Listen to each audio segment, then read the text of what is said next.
Can everybody hear me clearly?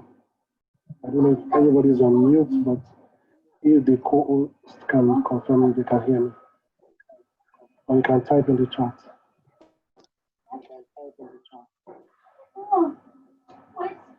Okay, fantastic. Assalamu alaikum wa rahmatullahi wa barakatuh. I've been asked to discuss on a very long topic, but I will try as much as possible to simplify the topic, and I have chosen. Let me know when you can see my screen because I'm sharing. Can we all see my screen?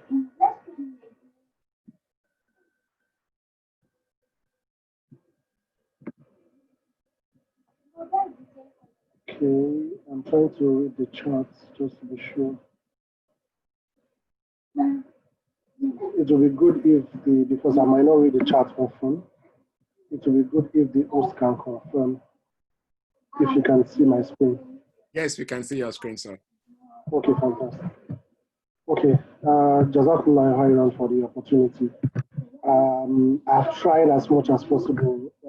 My goal always is to ensure that to simplify the topic as much as possible. Not all of us, including myself, are economic and financial experts. But we all live the realities, no matter the economic jargons that we use to describe some of the things that are currently happening. And for me, the way I see it is about now COVID is here. We are not even talking about pre-COVID or during COVID. COVID is here, is a new normal for us. The question is, what's the road ahead? And that's part of the things I wanted to discuss with us. But just before I start, I just wanted to make a point around the fact one of the key success factors for people who survive either as individuals, economically, as businesses, financially, the people that will survive are the people who make the extra effort. And to capture that, you will see here I put a small formula based on my little understanding of mathematics. So it's just a basic thing. If you do nothing, if you are at 1.0, even for the next 365 days, if you raise to power 365, you always be at 1. So the question is not doing anything during this period of post-COVID, it's a danger. The second one is, if you look at here, if you just reduce your effort a bit during this period to 0.99, 99%, and you just reduce it by 1%, this is where you land at the end of 12 months. So it's a question of doing nothing versus taking small steps at a time.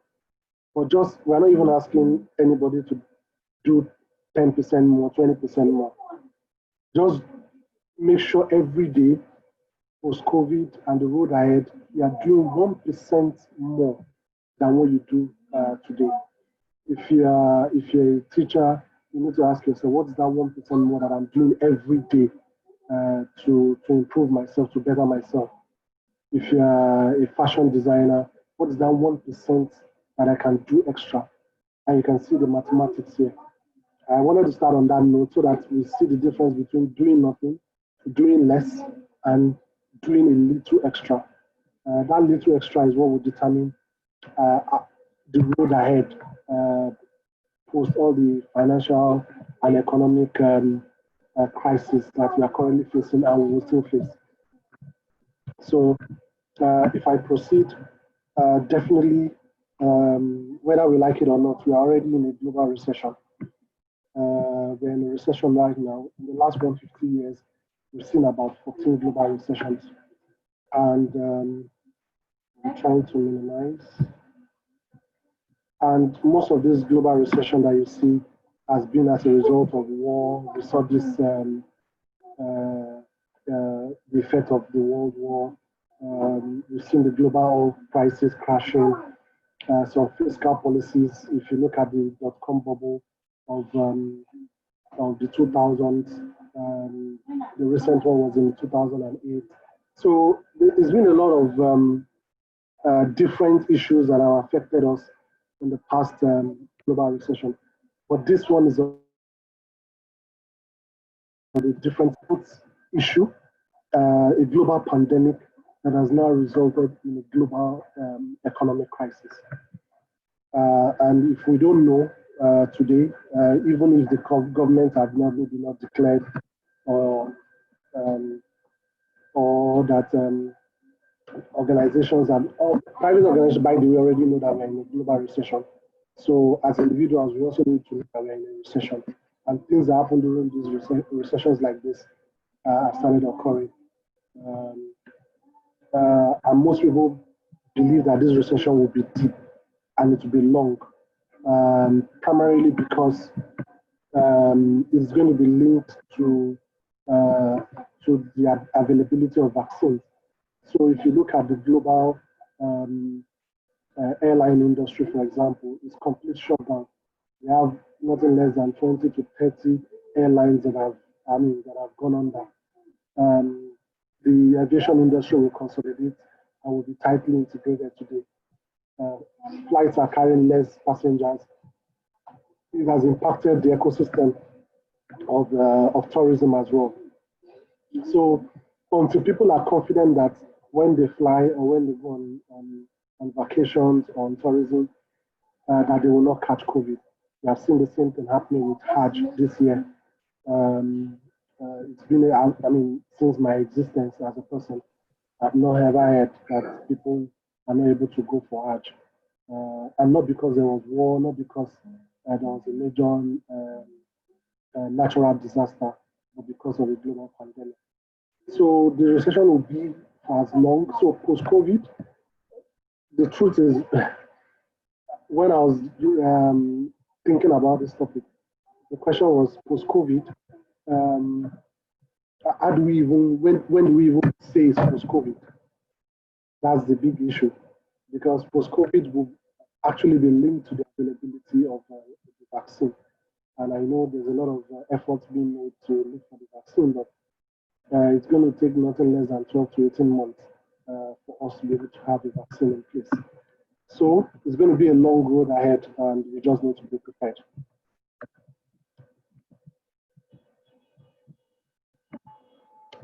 So one thing that we also need to take into consideration is that a lot of businesses will perish. Some have started experiencing that already, probably due to their high debt profile, probably due to the fact that their business model is very physical. So imagine a school that is not able to evolve itself. They've been well grounded to their physical business model. They have every reason to perish. If you're in a business where the margins are very low, everybody is already on reset mode. Imagine people were making hand sanitizers in the past. They would think that, oh, this is a very lucrative business, although it's low margin, but we are the only ones doing it. Nobody really needed hand sanitizers then. But today, everybody can make hand sanitizers from their home. So the margins are even going to go lower, and some businesses will perish. So that factory that you have set up to make hand sanitizer, you're on the same level as that sister in Ikorodu that can make hand sanitizers from our backyard. Another reason for to perish is if your business has a high cost structure. So if you run a software company, for example, you've invested in offices, you've invested in servers, you've invested in major IT infrastructure. The truth is, you may not actually need them over time. And it's a cost that you continue to run. So imagine a company that has a 40 kVA generator. Take it or leave it. Even if your staff are working from home, you still need to service that 40 kVA generator or 80 kVA generator. So if you have a high cost structure, there's every reason that you perish post-COVID.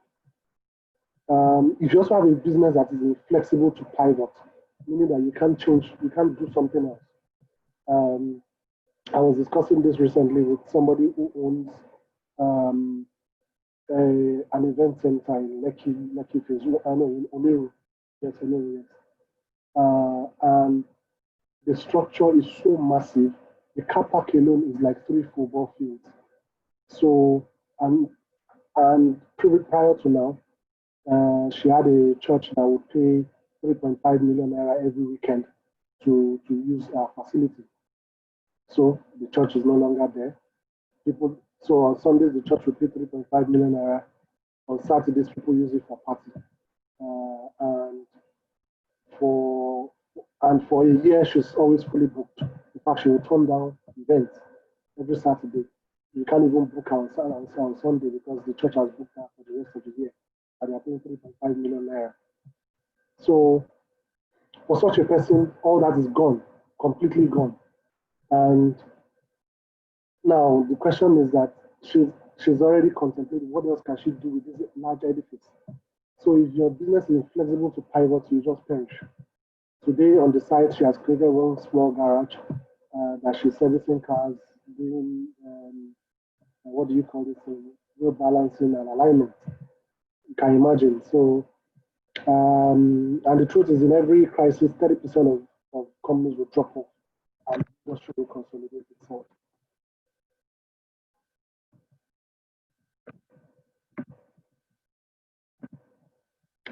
So in the context of Nigeria, I just wanted to bring out two things. Might be funny, but that's the truth. If you look at on the right, this was a Nigerian passport in 1982. It was 800 naira to $1,169.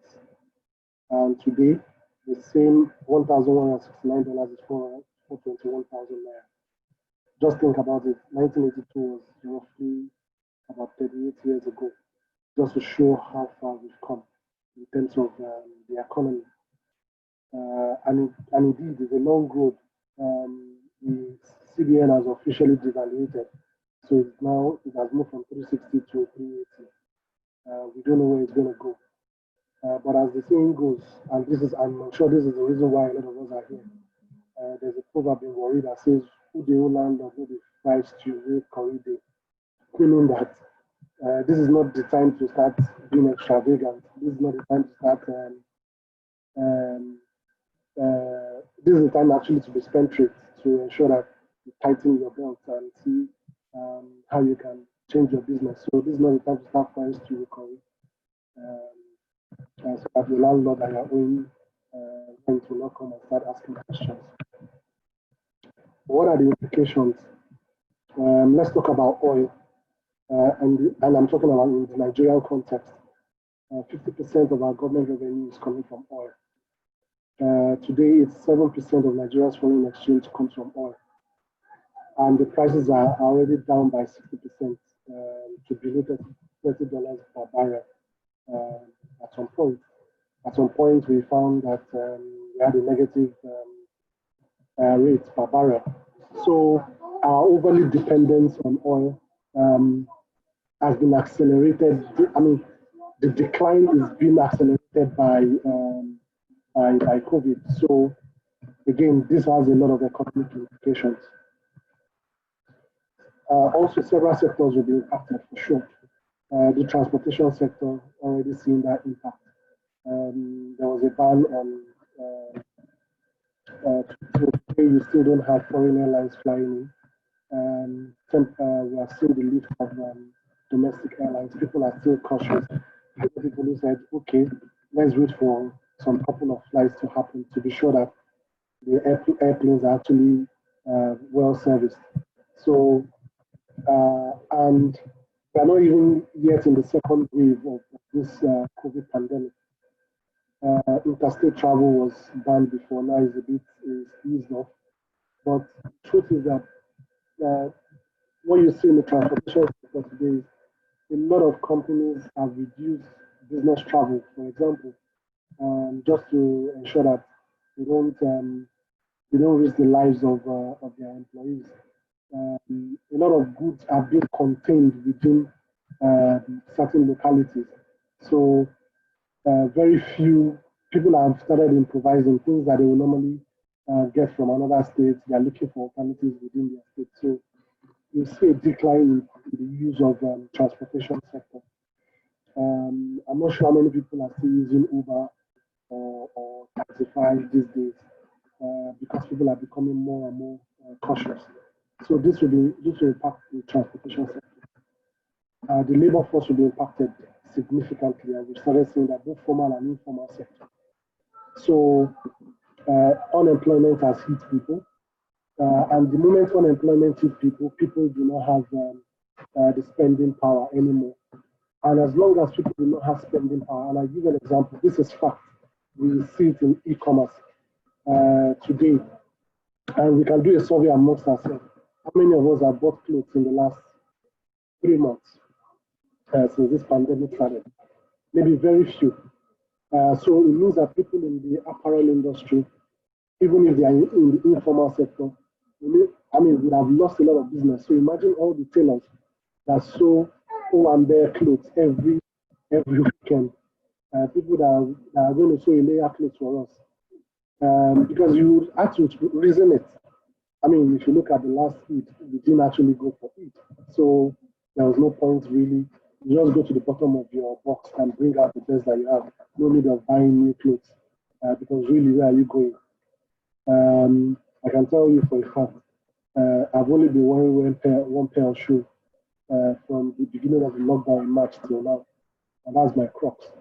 So am I wearing my sneakers? No. Am I wearing my office shoe? No. All my office shirts are still there. I hardly wear them. So if I did not put the video on, you will not know what I'm wearing. So the labor force will be drastically, greatly impacted, both formal and informal. Think about all the caterers. Think about all the decorators. Think about the event planners. Think about travel agencies. Everywhere in the labor force is going to be impacted. Businesses will have to start choosing. So think about photographers who go to events and do photography, and look at all the people that are tied to them. So the impact is really massive. Tax payments will also be impacted because if you're not making money, there's no way you pay. There's no way you pay tax. Okay.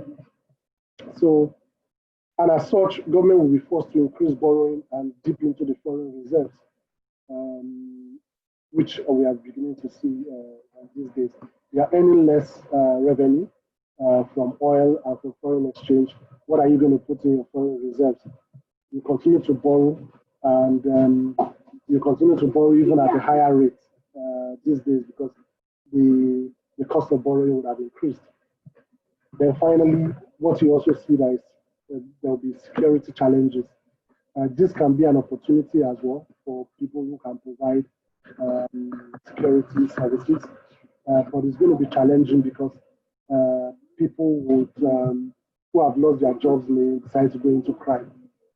So these are some of the sectors that that I feel will be impacted by this COVID challenge. If I look at the Nigerian government plan, looking at some of the documents that are circulating, just to summarize some of them, what the government is trying to do. So the government is trying to stimulate the economy by preventing the business collapse. We begin to see some of the actions that government is doing. One of them is investing in infrastructure, which is a good thing, by the way. They are trying to retain or create jobs in areas like agriculture and housing. And that's this part of the plan. If you read the economic recovery plan, they want to undertake growth in enhancing and creating jobs through infrastructural investment.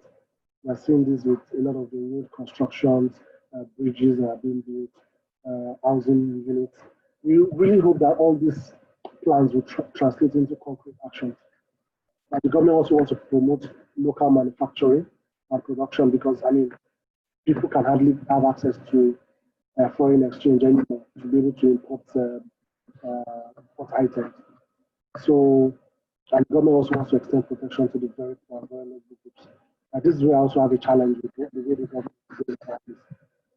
We do not have a unified and verified database system. Then on national database, it is very difficult for you to be able to identify the poor and the vulnerable. And that's why if you go to the Nordic countries in Europe, the citizens have always confident, even when they lose their jobs. The government continues to pay because they can identify these people, they can plan ahead, they can take structural and economic structural decisions based on this data. But think about it today, you have the BVN data, you have SIM card registration data, you have passport data, you have driver's license data, you have bank data, you have what's it called now? All this data, they are not talking to themselves. If only we can unify this, then the government will be able to address the poorest of the poor. That's why people continue to question the plans of the government. How many billions did you spend in protecting the poor? So I'm still setting the agenda. Some of the key projects, and this is for me in the road ahead, some of the things that we as individuals, as businesses, we need to start looking at what the government is doing and see how we can tap into some of these things. Some of the key projects that the government will be executing as part of the economic recovery plan that we see is that there will be cultivation of new farmland between 20,000 to 100,000 hectares of land in every state. So we need to ask for each state that we are in. Lagos, where is this going to happen? In Ogun State, where is this going to happen? In Edo State, where is it going to happen? So that we can tap into this opportunity. There will be extensive public works and road construction. We need to start thinking as individuals, where can we tap into this? What can I provide during this road construction? Is it sharp sand? Is it cement? Is it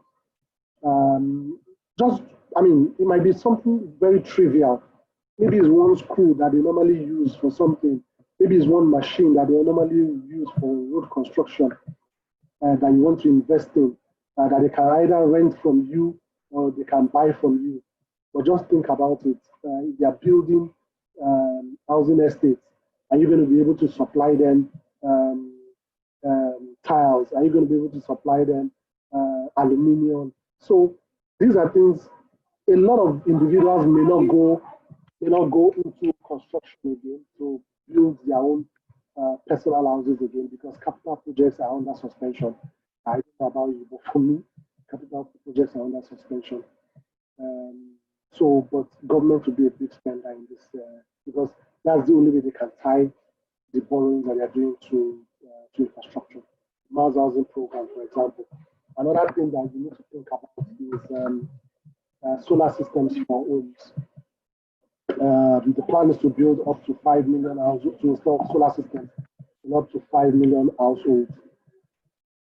Then also the government will be strengthening the social safety net. So this might be an opportunity for cooperative societies and people who are into financial inclusion systems, fintech platforms to see how they can support the government in providing financial safety nets for the vulnerable in the society. And I'll just speak to this for those in the IT industry. This might be an opportunity to start creating platforms that affect the bottom of the pyramid. Because sometimes we think that everybody digital is about internet, but no, digital also includes SMS. It also includes USSD. So how can we create platforms that affect the bottom of the pyramid using those very simple and easy to use platforms? Okay, I'll go quickly. So there's an opportunity for those who will be going. I'll talk about some of the investment choices that we can make post-COVID. One opportunity that is here, where a lot of people may not be looking at, is there's going to be 80% reduction in the fees for, it has already been implemented anyway, for food, drugs, cosmetic, medical devices, and chemicals. So there might be an opportunity here for people who want to go into things around health and wellness. Now, doing a SWOT analysis of how the COVID will impact the Nigeria sector, the various industrial sector, and the probable situation. So I've done like a matrix here in terms of the sectors that would encounter quick recovery or slow recovery, the sectors that are impacted the lowest and the sectors are impacted the highest. The red zone is where you don't want to be because it will be slow to recover and the impact by COVID is very high. So if you have businesses in this particular sector, you want to quickly pivot to something else. Auto includes mechanics and people who sell cars as well because people will not be buying a lot of cars. They don't really need it during this period. So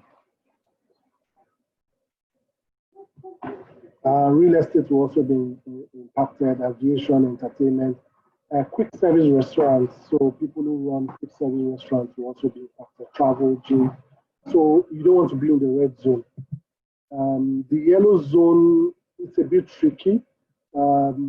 Yes, it is a quick recovery, but the impact is high because people are spending less on electronics these days and they are making very conscious choices when they are spending on electronics. Food delivery as well. If you're not a big player that people can trust, then it will be a bit difficult with food delivery. But you can pivot to somebody who's a caterer now can pivot to start doing food delivery and what I call, how do I put it now, home service. If you look at a lot of upwardly mobile professionals today, are stuck to their PC. They are always in one meeting or the other. They hardly have time to make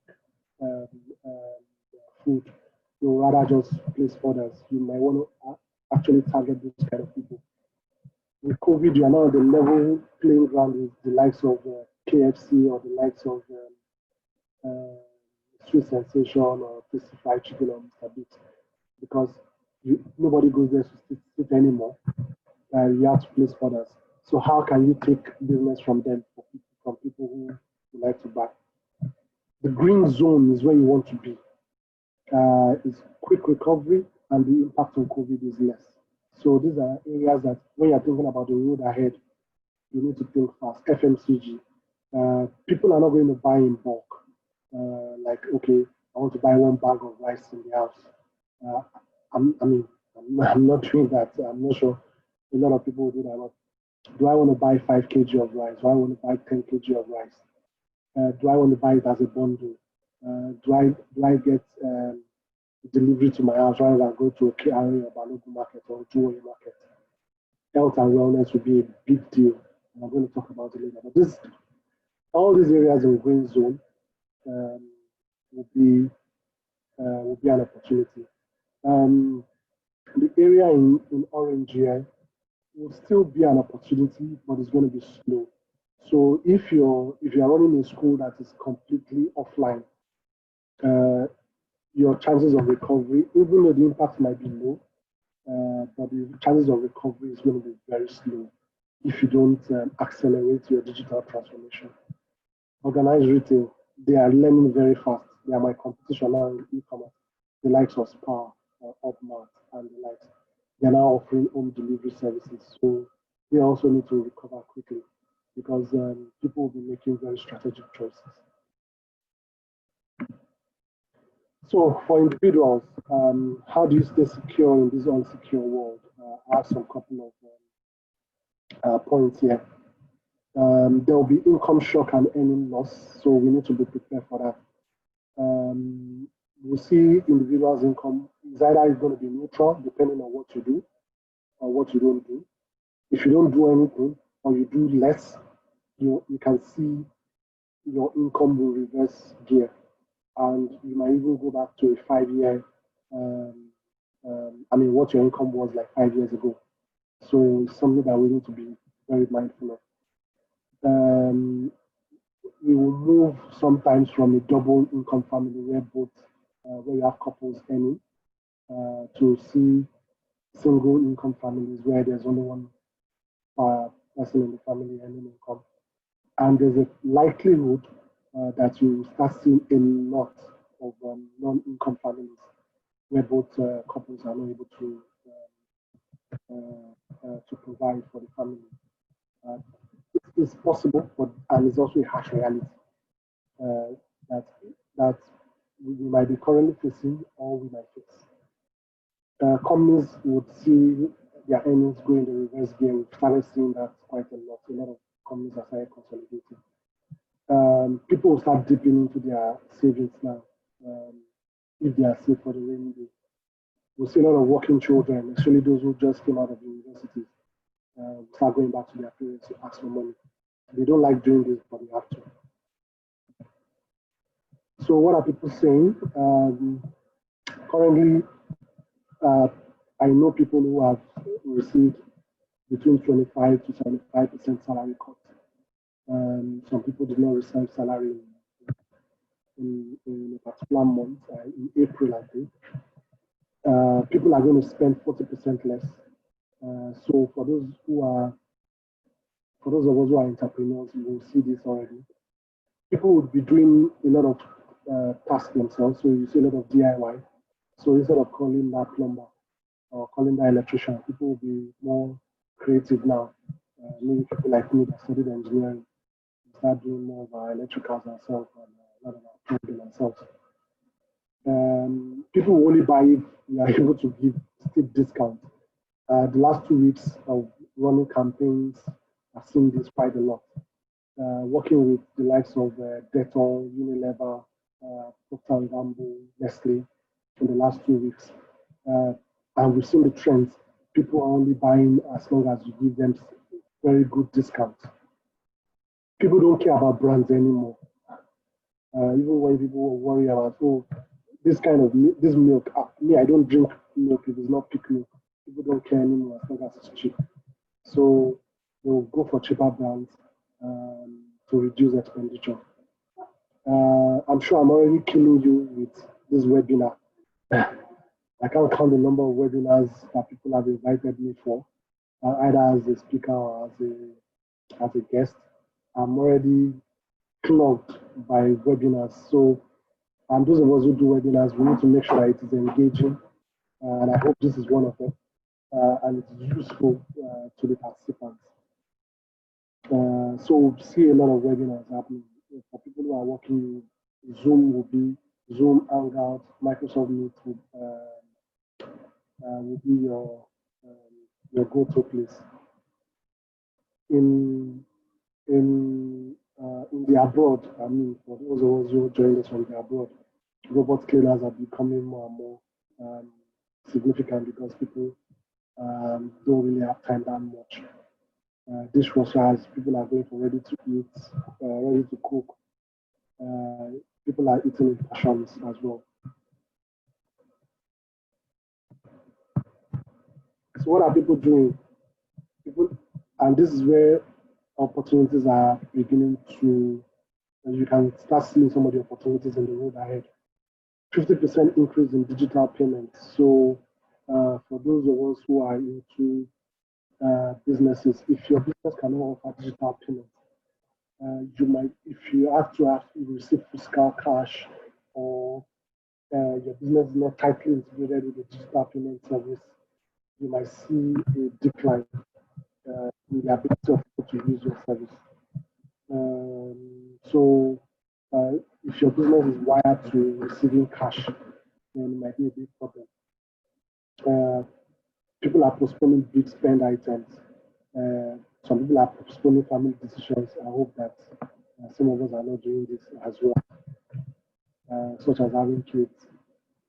People are looking at their financials and investment more and more closely. I heard people asking, how can we make money in foreign currency? What can we do to shore up our investment? So I will talk about some of them as we go along. People are rethinking insurance, and I think as Muslims, we also need to start thinking, how can we leverage takaful to serve as a safety net? I don't have all the ideas, but it's something we need to relook at. Because our model of insurance actually serves the social purpose of taking people out of poverty and giving people that social safety net. I think is one area that as Muslims we need to really invest on and really push the levers around Islamic insurance. I can't emphasize this more. Investing in self-development and new skills. Trust me, even me now, one new skill I'm really, really tearing myself up to push the boundaries is Excel, because you'll be measured as per the skill that you can offer. And that's the truth. So if there's a young chap there who can use Excel better than me, no matter my MBA school degrees and everything, all that will not matter if I'm not able to use Excel very well. So even if you look at today's teachers, a teacher that cannot present, that cannot use Zoom, that cannot use Hangout, Google Classroom, Canvas, all those things, then I don't know what kind of teacher that is to be. It's not how good you are in solving math.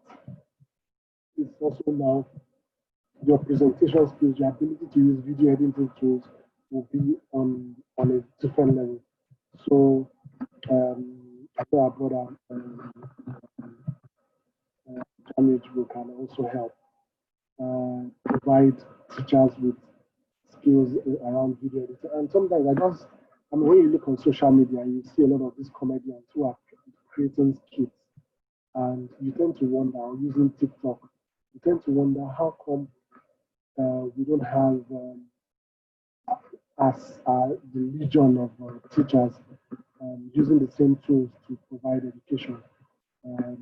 I think it's something that if you run a school, this would be the new normal for your teacher, because they can be anywhere and teach the kids today. So investing in self-development in the road ahead would be a very important skill set. So what are the investment choices that are available?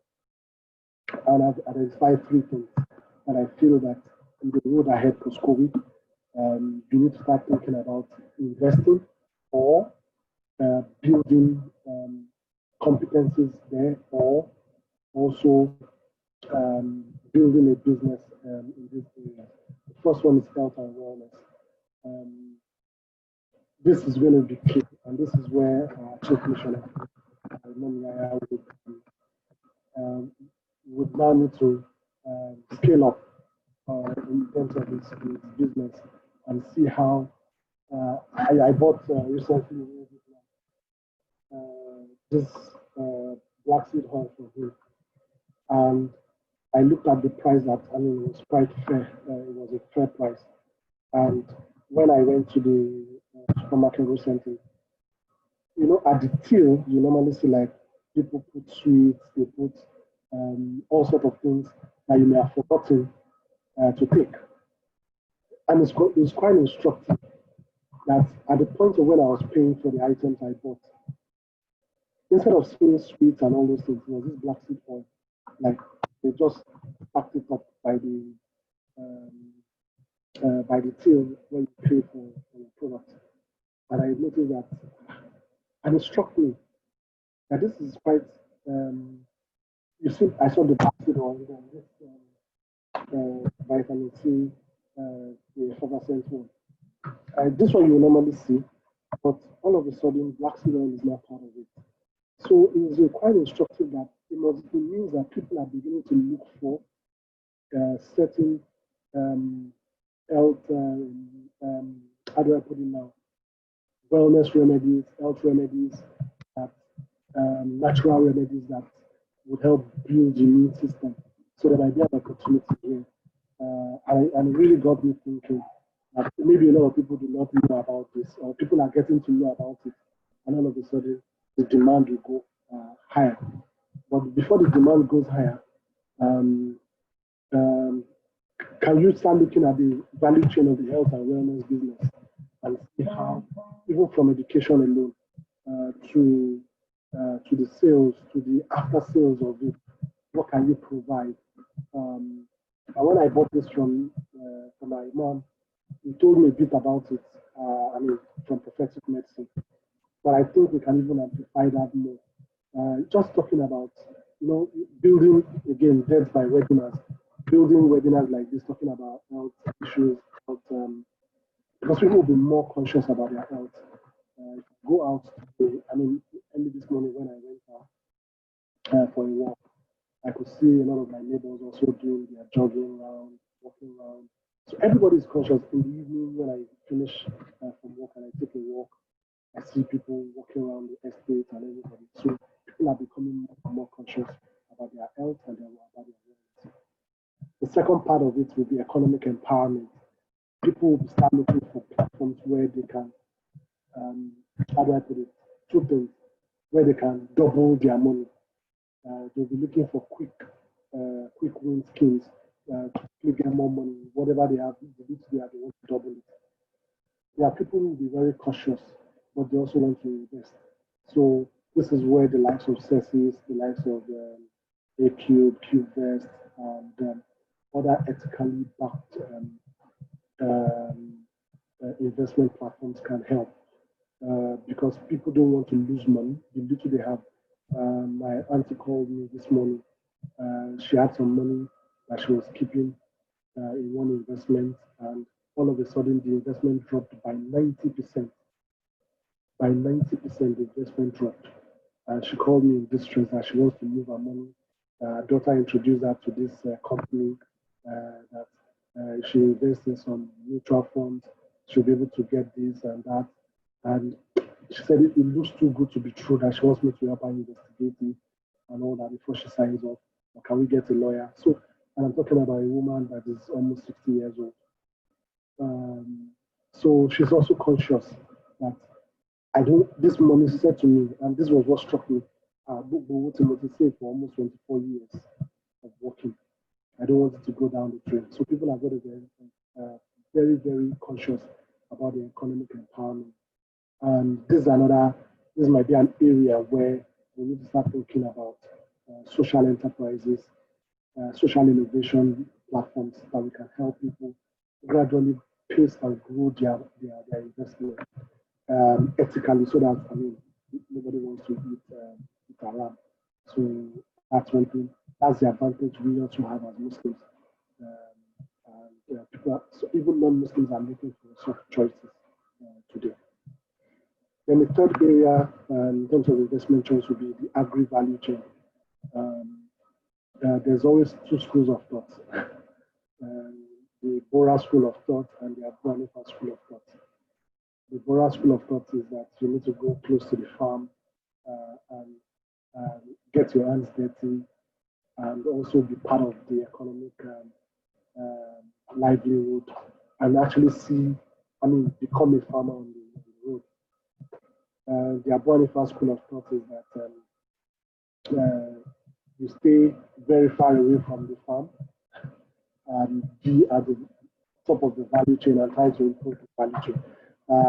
Both arguments are right, but my own school of thought is to stay in the middle, not because I want to be neutral, but because sometimes, in some cases, you need to go closer to the farm to understand the value chain. In some cases, you need to stay away and go to the top of the value chain and see how you can refine it. The agri-value chain, the end point of it, you also see is commodity trading. Commodities are actually growing today. One of our brothers heads of the African Commodities Exchange, where they sell cashew nuts, sesame seeds, all those things going abroad. So people ask, what can you do to earn? If you can, if you can bear the risk that comes with it, then I would say agri commodities would be very good. People sending cashew nuts all the way to Vietnam, they get repackaged, they get sold in Europe and come back. I'm also working with a consortium to see how we can move olive oil from Spain to China. And for me, just studying that alone was quite interesting. So there are four of us, one person in Barcelona, one person in Shanghai, and one person in Dubai, and myself in Lagos. And we're already thinking about the global agri-value chain for olive oil. Because olive oil is big in Europe, it's big in the Middle East, it's bigger in China. It's this part of the world that we don't eat a lot of olive oil. So you need to look at certain products in the agri-value chain and see how you want to invest. Just to give you a couple of innovative, what I call COVID innovations that you might see in the future for those who can invest at this scale. Maybe not at this scale, but just to spark your ideas. In the future, you might see drive-through clinics just like a mechanic garage where people can actually drive through. They don't have to come down from their car, um, and they can get like their test done while seated in the car. They can get consultation from the doctor. They can pick up their drugs. Everything that you normally do, but the hospital has now become a McDonald's where you have to do everything really fast and they get you going. They take your temperature, they can take your vitals and all that. And it's almost like a drive-through. So, and they set the target for themselves. Within 10 minutes, every car is out. And so people are already considering this actually. Maybe not Nigeria, but innovation is not limited to geographical location. I've talked about the skills of Microsoft is going to invest in digital skills for 25 million people. I really hope that all of us will be part of this skills, digital skills. One skill that you really, really develop, no matter the profession you are in, is data analytics. Data is going to be the new oil. Today, the amount of data I crunch, I can tell you how many people bought things online yesterday, the demographic of those people, as well as the kind of products that they're buying, how much of those products are they bought. And we start analyzing, okay, for every person that puts so in their basket, what else do they put? So if I put this black seed oil in my cart, what else do people normally put in when they put this black seed oil? Once you analyze that data, you know that at every point in time, you want to do a bundle, for example, black seed oil and vitamin C as a bundle offer. So you're not just selling one product, you're selling two products at the same time. So these are some of the reasons why data is very, very. So data is going to be the new oil. For those in the fashion industry,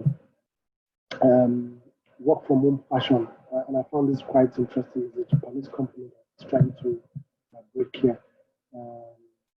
At the top of the shirt is actually a pajamas that you can wear to sleep.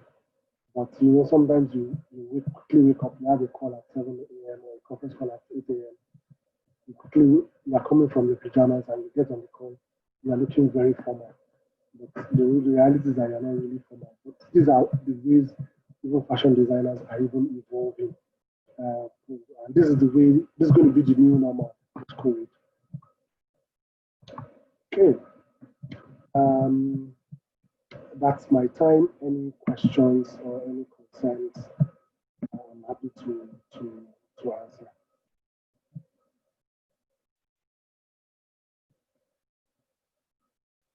Oh, okay. I don't know that somebody should have told me that I couldn't. I was speaking very low. My sincere apologies. It's not audible enough.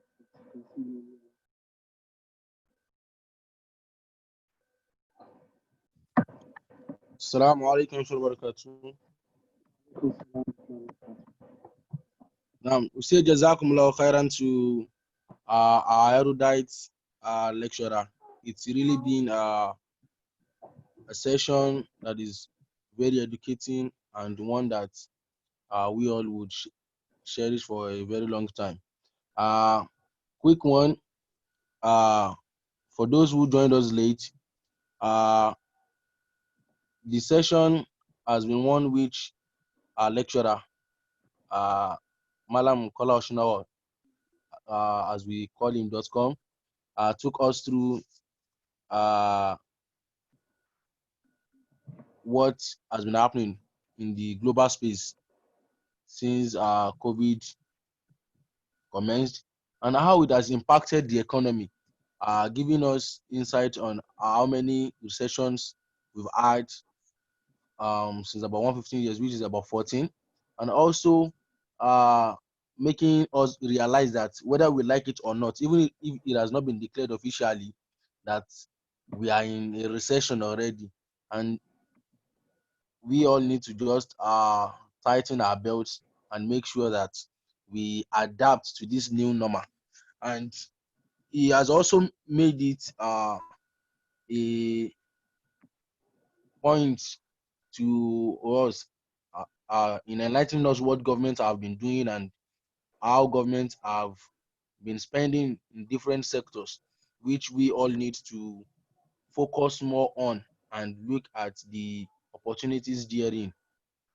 Also, through the session, uh, he made us realize the sectors that are being impacted, the high impact sector, the sectors which COVID has not really impacted much, and some sectors that might look a bit in the middle. So thereby giving us concrete advices on where to look into and how well to do our things. Also, he made us understand what people are doing and what the uh, corporate world are doing too. So, and also giving us the areas in which we need to invest and what the new normal in the society is now, as everybody is trying to cut costs and making decisions that would assist them in cutting costs, and also giving us insights on which industry or which firms we too can look into, and how we need to diversify and also make sure we manage our resources well. And where what got me is he telling us that uh, since COVID has started, he has only been putting on just one shoe, and that is because, and looking at that, one will see that that's indeed a very wise decision, because though there are many ones, there are many years, but since there are limited places to go, why put on different ones and make everything wear off at the You same see the time? reason why I've not bought shoes from you, eh? Yes, yes, I can see it. So, and those are truly good decisions to make, because one needs to really cut costs now. And also even made us realize that people are now dipping into investment, and the possibility of we having family with double income moving to a family with a single income family, and a very high possibility of a family uh, turning into a low income family, because what's happening presently is that companies are cutting costs. People are only purchasing goods that offer discounts. That is, even brands are not really important to people. So these are things that we need to really appreciate, that our lecturer has indeed done for us today. So we appreciate. And one thing is that whether we like it or not, as he has said, that data is the new oil. It is what everybody is concentrating on. Whether we like it or not, everybody has moved to the digital space, using more of data, because I do not think anybody can stay with 2 days without data, and how creativity must now dominate our life, how, so that for us to stay uh, in the low income or the middle income stream, we need to be creative. And that's where he ended his presentation by showing us the guy who was putting on in pajamas, but from it, nobody can know, because from top of the pajamas looks like a shirt, while the other one fits into whatever he can wear at home. So that is indeed a very creative thing to do. So we said Jazakumullah khairan to you, sir. So as it is now, we will be opening the floor for questions and answer. So if you have any question, please kindly signify so that we can unmute you, and then you can ask your question, please.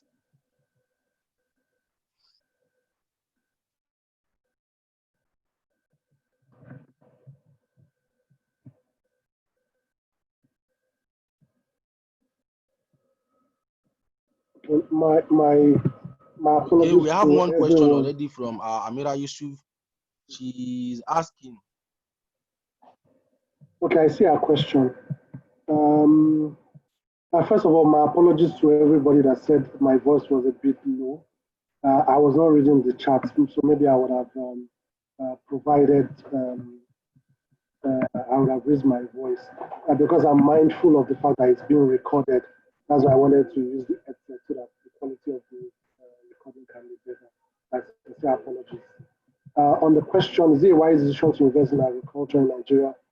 even if you are not going to be there to physically monitor it. So there are two sides to this. If you want to invest in agriculture, is either you're investing in agriculture, agribusiness, or you're investing through an agri platform.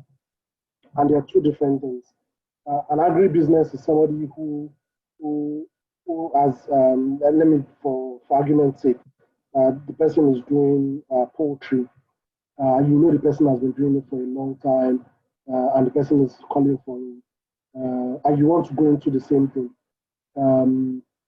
You can either collaborate with the person and have clear terms of agreement on, okay, I'm only funding you. I'm not going to be part of it on a day-to-day basis.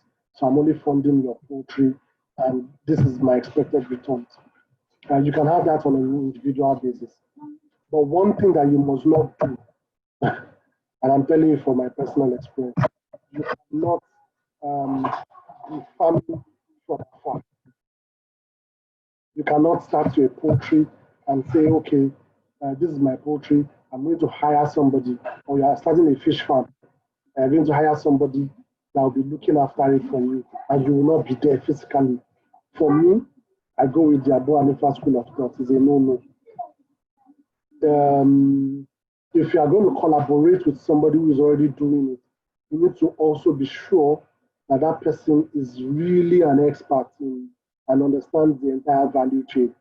You also want to check that the person has demand for that kind of product. So if somebody is, say, I want to go into, what's it called now, snail farming, is there really demand for snails these days? Or the person says, I want to go into poultry farming, I want to go into rice farming. You need to be sure. You need to be sure that it's really possible. Then the last part, which is what I call is not, I'm trying to be very careful, not to call it safe, but is the one that where you can invest through an agri platform, the likes of Thrive Agri, the likes of Farm Crowdy, that are insurance backed, right? Some people have said they are weary of such platforms, but if I look at it since 2016, 2017, 18, you've had a lot of them that are still functional today. They've not gone anywhere. Farm Crowdy, Thrive Agri, and they've raised a lot of money from venture capitalists to increase their business. So some people are investing through that. I know a lot of my colleagues who are investing through that, and are getting very good returns. Sometimes the returns might be scary, and you might want to avoid stories that touch. But I think the best way to do this is for you to look for a collaborator locally and make sure that this is somebody that has expertise. And when you put all your eggs in that basket, please watch it as well. And also be prepared. I mean, and this is the fundamentals of Islamic finance, that there's an element of risk. So that'll be my answer to that. But what you should not do is to start it yourself and try to employ people and be far away from it. It will not work. Okay, someone said I did not talk about eatery business. Could there be opportunities? Setting up eatery business today, when you say physical eatery business, no. I'm not sure there will be opportunity because people are not allowed to sit in the restaurants anymore. So that changes. I don't think it's something you want to invest in. And people don't want to stay in crowded places, no matter what you say. Well, maybe Lagos and Nigeria is a bit different, but people are conscious that, okay, I'm going to sit somewhere. I don't know if I'm going to catch COVID from that place. But where street businesses would pivot is where they can offer home services.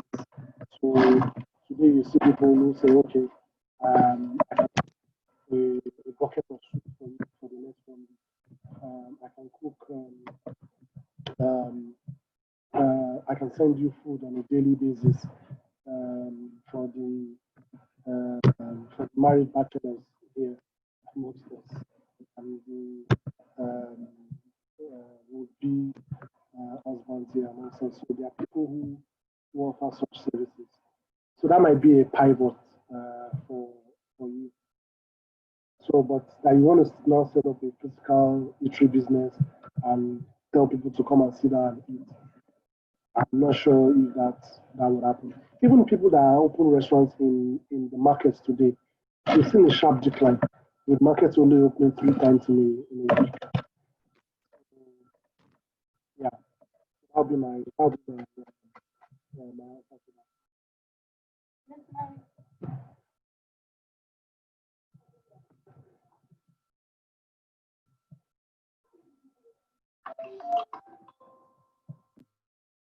Please, do we have anybody who still have a question?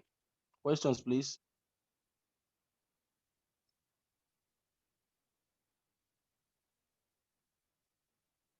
So I have one myself, and that is still about on food business.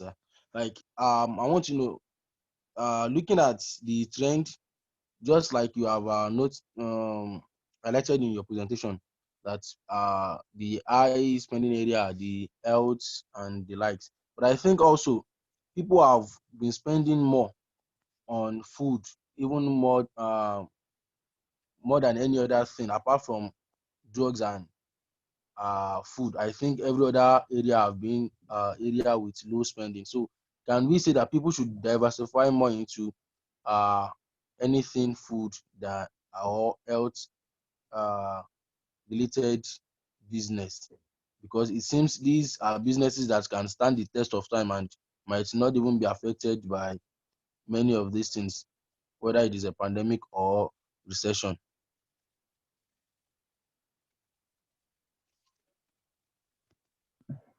I'll say people are spending consciously. Can you hear me? Yes, we can now. Okay. I'll say people are spending consciously on food now. If you look at in the past, maybe when you had to go to work and you wanted to buy lunch, you would either send somebody to go and buy lunch for you or to go and buy maybe from a mama put nearby or from a quick service restaurant. So somebody asked about QSR. QSR is quick service restaurants like Mr. Biggs and the likes. But people are now conscious now because the amount you spend on eating home meals is actually cheaper than what you spend going to eat outside. So in that front, people are spending consciously. But you're also right that people are spending more on food, especially for the kids. And it's mainly around snacking, mainly around the extras that just by the virtue of the fact that they are just at home, they spend more on that. So yes, you are right. Food business will be key, but people are not buying in bulk. That's my point.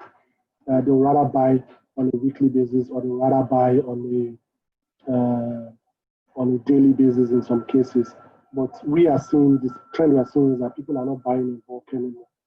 They are rather shopping on a weekly basis. So if you're able to give them like opportunities or discounts that what they can eat for the week or what they can eat for a few days, and they can quickly turn it around because people are not earning as much as before.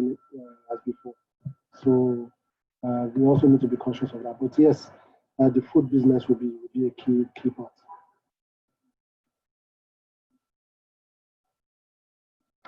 So how about on this? Lots of people are begging while others do not. They know while it's not available.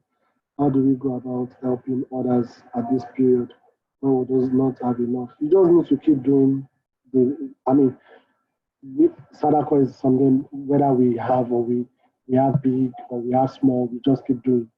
So I mean, to be honest, I can't say if you, even if you don't have enough. I mean, it depends on the strength of your faith.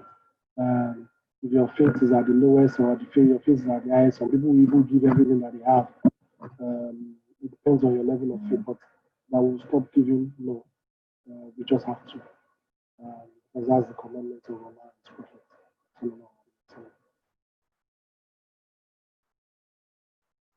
most economists are dipping into recession and projecting recovery will still follow a yes, very sure yes, is a wave-like pattern. How safe is for one to invest in business at this critical time and likely to experience returns? So, and that's why data, like I said, data is a new oil. Somebody cannot today can present to me that he's starting a new business, a new kind of business, and you want me to invest without traction. It's not, I'm not sure, I'm maybe my own kind of investor. I don't do it. I want to see where you are built to expertise. I don't want to, for example, if you've never been a tailor before and you tell me you want to start doing sewing face mask, I will really question you. You've not sold palm oil before, you now want to start packaging it in a particular way. So, in making investment choices, you need to, and you need to follow the wave, by the way. When the wave is down, that is when you make investment. When the wave is up, the cost of the investment will go up.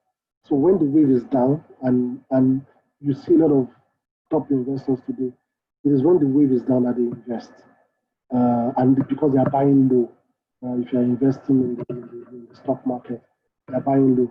If you're investing in a particular business, it is at the downturn of that industry that you invest. But you must also follow what is the innovation pattern within that industry.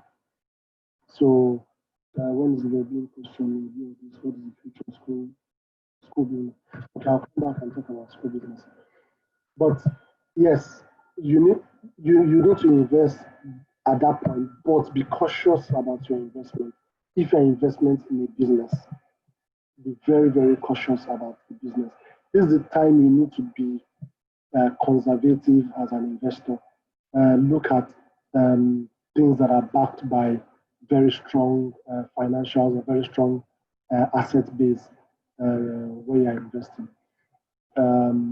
Then, if so, you are investing in somebody's business, somebody brings a business idea, you must put all the scrutiny in this world before you put in your investment. Put all the scrutiny that is there. So that's why you see, for example, Sukuk. I can go to sleep on that one.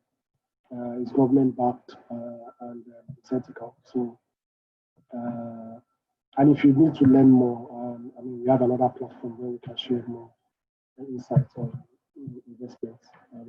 I don't see Malambura here as part of that platform. On educational sector, there is this prospect of online teaching everywhere, but the majority of parents and even students are not receptive to the new normal. Even if it's even questioned, what's the future of school business? Okay, very true. Even me, I question the effectiveness of the, not I question the effectiveness of online schooling because I've been doing that for the last 10 years. I question the quality of content, the quality of delivery of the schools. A teacher that does not even know how to use Google Classroom, a teacher that doesn't understand the pedagogy of online teaching. It's a whole new mindset, it's a whole new skill set that they need to have. E-learning has been there for many years. A lot of top schools in the world have been using it for years, and sometimes they call it blended learning. We see in schools in Europe, for example, where teachers send like notes, lesson notes via email. They're already used to that normal. It is this part of the world that we are not used to it. And we're not used to it because teachers are not used to it. I'll give you an example. I see it, there's a lady on Facebook, Fauzia Sadike, who teaches the kids English language. And she's quite good from primary 1 to 6. Her style of engagement of the kids, she's a normal teacher in the Lagos State School, but she's not the regular teacher today because her style of engagement, she has adapted it to the online way of teaching.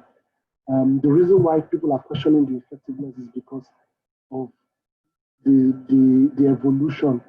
I'll give you an example. When I mean, a lot of the online studies that I do, you see, when you are watching a video, in between the video, there's a pause, and you have to answer some quizzes to reinforce your knowledge before you continue the video. There are practice quizzes. When I write my assignments, my 10 papers, and I submit, it is my peers will regrade it. This is not the final exams. This is just like continuous assessment, and you have a series of them. And you have randomly, the system picks different people within your cohort to grade. They give them the grading scale. And based on that, the system calculates and awards you your grade. And you can actually question it based on the feedback that you before you now go to the final exam. My final exam is a proctored exam, where a proctor sitting in India asked me to scan my room. When they scan the room, they check my table, that there's no material, and the video records me while doing the exams. And that recording is sent to the school with my exam script and everything. Once they mark, and the system also checks that I did not get any assistance. I cannot have my phone. I cannot. They close all the applications on my PC, and it is recorded. And the school, they check, okay, there's no abnormality. They mark my script. In a few days time, I get my results. It's so seamless, and that is where we are saying that a lot of proprietors of schools will now start need to invest in those digital tools. Not just invest in them, but also reskill their teachers to be able to adapt to that. Simple things are as presentation skills. A lot of the teachers do not even have. So how do you want to? They are used to dictating class notes. They are used to writing on chalkboard. You cannot write anymore. You have to annotate this time around. You have to be able to copy and paste. You have to be able to draw. You have to. The skill set is on a different level, and that's why you need to reskill yourself as a teacher. If you're a school owner, you need to reskill your school. What you might need to do is your teacher can come to school, but you have redesigned your school environment that is adapted to online learning. There are cameras, there's speakers, there's broadband internet. You need to give the parents the confidence, and that is what a lot of these private schools are doing today. The high-flying ones now, because we have all been reduced to the same level. A private school in Ejigbo or Ikotun can compete with the private school in Lekki Phase 1 or in Omiru, provided you're able to use it. We are all using the same set of tools. The reason why those schools are expensive is because of real estate. The amount of real estate, the cost of real estate in Victoria Island or in Omiru is what they're paying for. The curriculum is what you can always get. The quality of the teachers is also what you're paying for. The teacher that can adapt to, that have been using magic boards, that have been using Skype, they've been sending school notes via Office 365. I mean, so it all boils down to how you reskill and retool yourself.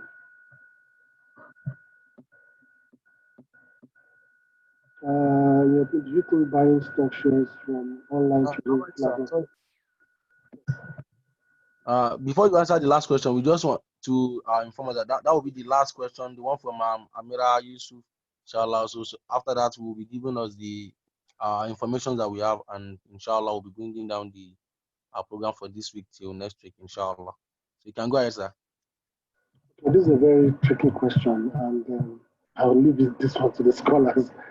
In your opinion, do you think buying stock shares from online trading companies, Alibaba or Jumia? I have Jumia shares, by the way, I work for Jumia at this time. Secondly, so that's the first one. Is it good to buy? I think it's a good time to buy. Alibaba and Amazon, they're already quite high. Jumia is already low. And I can't talk more about Jumia shares because I work for Jumia insider trading and I own Jumia shares as well. So, that would be insider trading. So I can't talk about Jumia. But for Alibaba and Amazon, I think it's a good time. It's a bit expensive now because the best time would have been before COVID. But I mean, they're already high, to be honest. Would they go higher? Possibly, if the second wave of COVID comes. Secondly, is there a way one can inquire about if your investment will be used in blah blah blah? Yes, you can. But to be safe, I would say you should go for um, um, investment platforms or portfolio companies that are that have declared themselves ethical or Islamic. Those ones will not inform, and we do have one. You can talk to Malam CJ.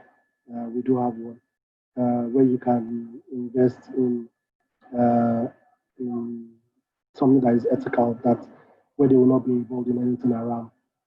So it's possible. Like, is there any avenue to make certain requests or express concerns when buying stock? I think you can make this to your stockbroker or to the mutual funds manager and say, I only want to invest in ethical. And this is a new wave of opportunity, like I said earlier, that is coming. People want to invest, and you can see with the kind of questions that you're asking, it shows that you want to invest, but you want to be ethical about it.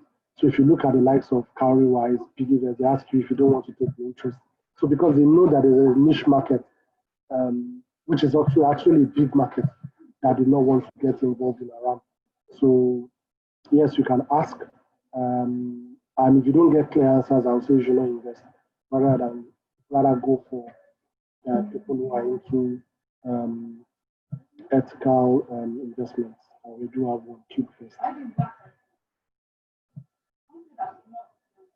Jazakumullah khairan for the opportunity and for the questions. I do not take the opportunity for granted.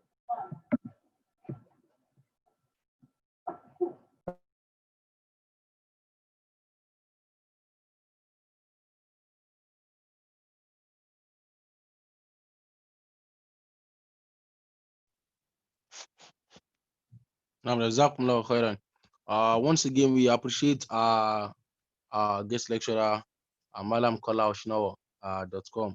It's really been an enlightening session with you. May Almighty Allah continue to bless you and provide you with more resources so that every time we come to you, you'll be able to deliver as expected. And may He continue to bless you and elevate you in the deen. Amen. So, inshallah, next week, Saturday, 18th of July, we'll be having the second session from our financial series. That is financial literacy, an integral part of Islamic values, by 2 p.m. with Malam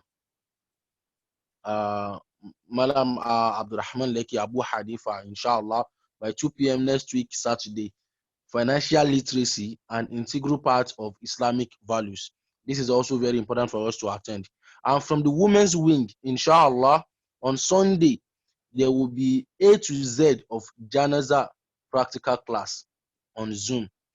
A to Z Janaza practical class. This is something we all should look forward to, and I think it's for only the women because it's going to be a practical class. So it's important we tell our wives, our sisters, our mothers to join the session. It's on Sunday by 2 p.m. and it's going to be facilitated by Ajia Saidat Daramala, that is Umu Nafisat, and the moderator inshallah will be Ajia Balkis Zakaria inshallah. So those are the two important information we have for us.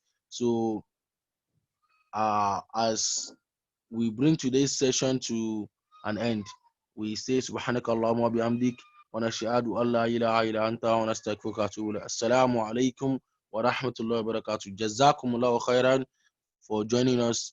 See you next time. Assalamu alaikum wa barakatuh.